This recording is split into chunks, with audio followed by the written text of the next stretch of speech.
मेरा नाम प्रिया है। मैं मुंबई में मीरा नगर में रहती हूँ। मेरी खूबसूरती के चर्चे सिर्फ मेरे घर तक ही नहीं थे, बल्कि घर से बाहर कॉलेज में भी थे।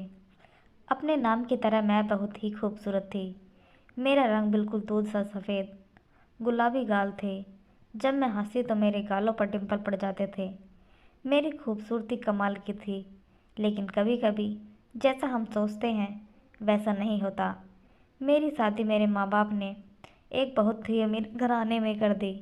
हम गरीब थे, लेकिन मैं बहुत खूबसूरत थी। इस वजह से उन लोगों ने हमसे रिश्ता तय कर दिया। मेरा पति बहुत पढ़ा लिखा था। मैं अपनी शादी से बहुत खुश थी।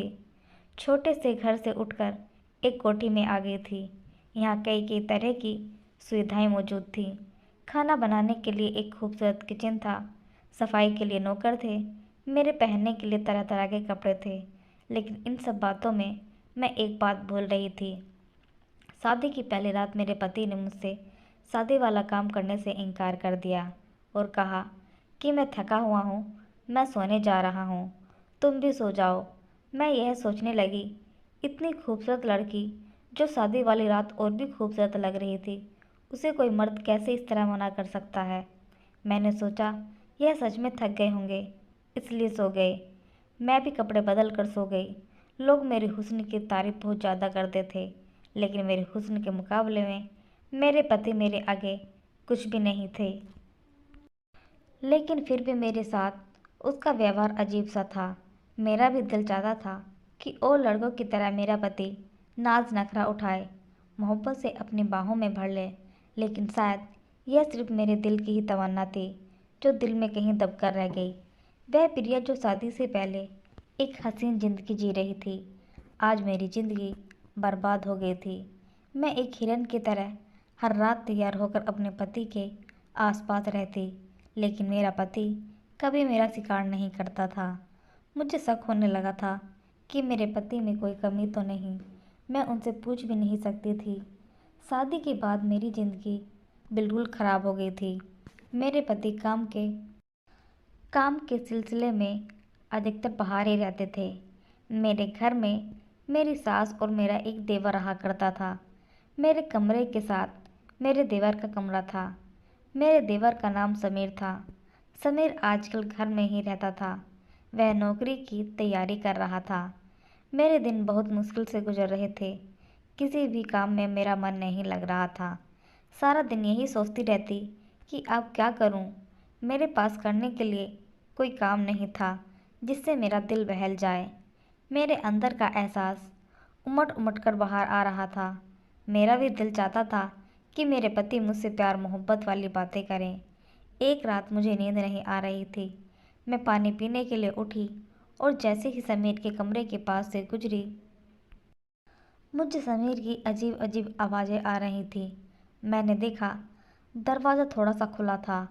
मैंने दरवाजे से झांक कर देखा तो वह कंप्यूटर पर कुछ ब्लू फिल्में देख रहा था और साथ अपने हाथ से हिला रहा था।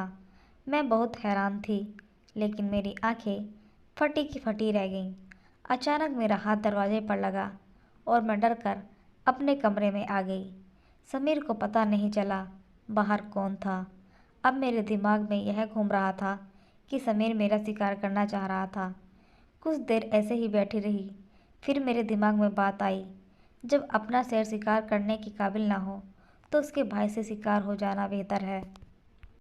मेरे कमरे में अचानक दस्तक हुई।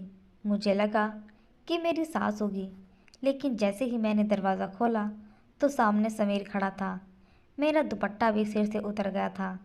समीर की नज़र जैसे ही मेरे हुस्न पर पड़ी तो वह मुझे देखता ही रह गया। फिर मैंने खुद को संभाला और अपना दुपट्टा ऊपर ले लिया। उसने पहली बार मुझे इस हालत में देखा था।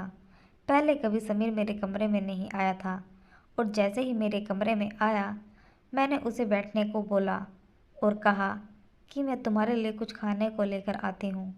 लेकिन समीर ने साफ इनकार कर दिया। रात का 1 बज रहा था। मेरे दिल की धड़कन बहुत तेज हो रही थी। मेरा देवर कहने लगा, जब आप मेरे कमरे में झांक रही थी तो मैंने आपको देख लिया था।